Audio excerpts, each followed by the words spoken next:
আলু কচুরি বা আলু পুরি যাই বলো, বিকেলে অল্প খিদের জন্য এই তেলে ভাজাটি খেতে ভীষণ ভালো লাগে। আমরা টিফিনেও ব্যবহার করতে পারি। দুটো আলু, 1 কাপ ময়দা ছাড়া কিছুই লাগবে না। চ্যানেলটি সাবস্ক্রাইব করার অনুরোধ জানাচ্ছি। প্রথমে বানাবো আলুর পুর। আলুর পুরের জন্য 2 চামচ সরিষা তেল দিয়েছি। এবার দিচ্ছি গোটা জিরে, কালো জিরে আর 1 কাপ পেঁয়াজ কুচি। হালকা হাতে একটু পেঁয়াজটাকে ভাজা ভাজা করে নেব।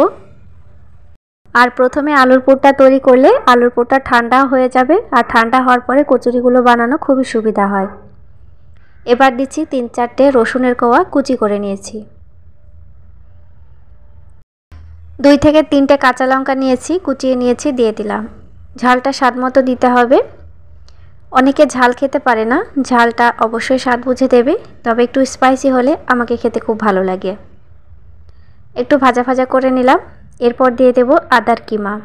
আদাটাও এখানে 1 টুকরো নিয়েছি।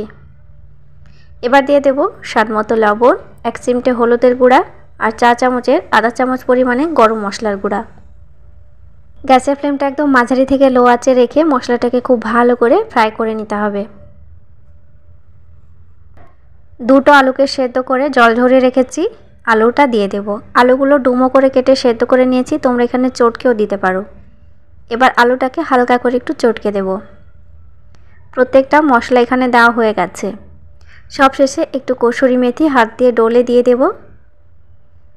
এতে স্বাদ গন্ধ দুটোই বাড়বে। এবার 5 মিনিটের জন্য এটাকে এক সাইড করে রেখে দেব। এদিকে পুরটা ঠান্ডা হয়ে গেলে কচুরি ভালো হবে।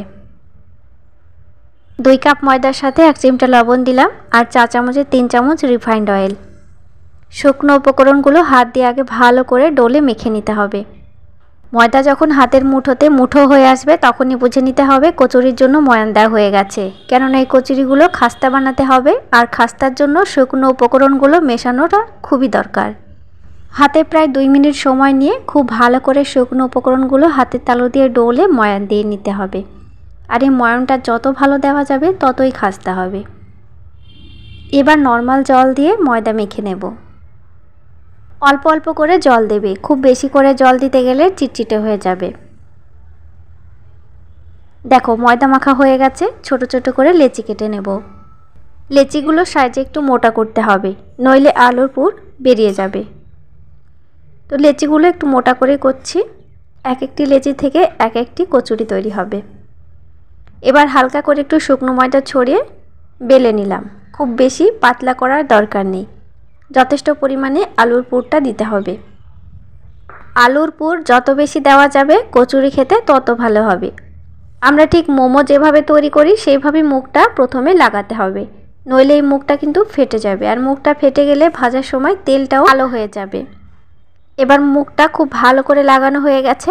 আবারও হালকা করে একটু শুকনো ময়দা ছড়িয়ে হালকা হাতে একটু চেপে দেব।